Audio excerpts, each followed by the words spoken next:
pour vraiment innover dans ce monde-là et ne pas seulement consommer.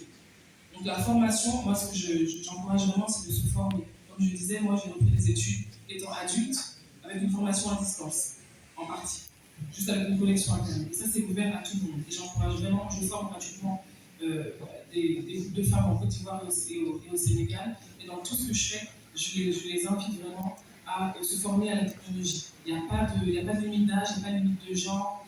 Même si on est une femme au foyer, on utilise Facebook par exemple. Facebook c'est une technologie. On peut faire des lives, c'est de la technologie. Donc il faut vraiment qu'on se mette à jour et qu'on ne traite pas la technologie comme une barrière, mais comme un outil pour vraiment offrir au monde des choses qui vont pouvoir, avec lesquelles on va pouvoir reprendre le contrôle de la narrative africaine. Ça, c'est très très important.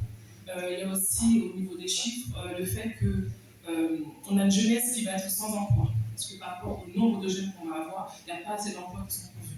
La technologie peut résoudre ce problème-là.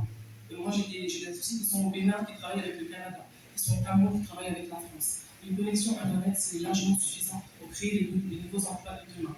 Il faut vraiment qu'on se fasse le mot mutuellement. Il suffit qu'on sache lire et écrire, et même si souvent on ne sait pas lire et écrire, on peut travailler avec la technologie. Donc moi, vraiment, je nous encourage vraiment à ne pas oublier cette partie-là et à vraiment prendre la technologie comme un outil qui va permettre de créer les emplois de demain et les revenus de demain. On a des personnes qui sont dans beaucoup de pays avec un téléphone portable qui arrivent à générer des milliers d'euros juste avec une connexion Internet. Pour moi, ça c'est révolutionnaire. Il ne faut vraiment pas que l'Afrique passe à côté de cette révolution. Merci beaucoup. Merci pour la réponse. On sent vraiment que je vais juste compléter. En fait, moi, je pense, et c'est ce qu'on encourage la plupart des personnes, c'est-à-dire d'avoir des innovations au niveau de la technologie par rapport aux besoins locaux. Et c'est ça qui marche. Donc, ça ne sert à rien de vanter ou d'apporter une technologie si ça ne correspond pas ou si ça ne répond pas à un besoin local. Et dès qu'on a ce besoin local, vous verrez que ça va rapidement prendre et ça va pouvoir apporter beaucoup plus de débouchés que si, parce qu'on l'a vu, ça marche au Canada, on veut le faire chez nous, mais chez nous, ce n'est pas le Canada. Et puis après, ça ne marche pas. C'est juste pour essayer de comprendre. C'est vraiment rester sur ça.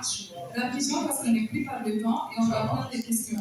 Je voulais juste rebondir, et là ça s'adresse vraiment à la diaspora, c'est qu'aujourd'hui, la phase technologique touche tous les domaines d'activité.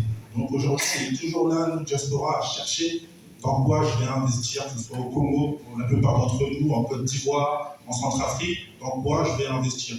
Aujourd'hui, sur le sol africain, il y a pas mal de génies qui ont développé des technologies, et ça rejoint ce que disait mon frère, qui ont besoin d'investissement, soit matériel, soit accompagnement, soit formation, comme disait ma sœur ici.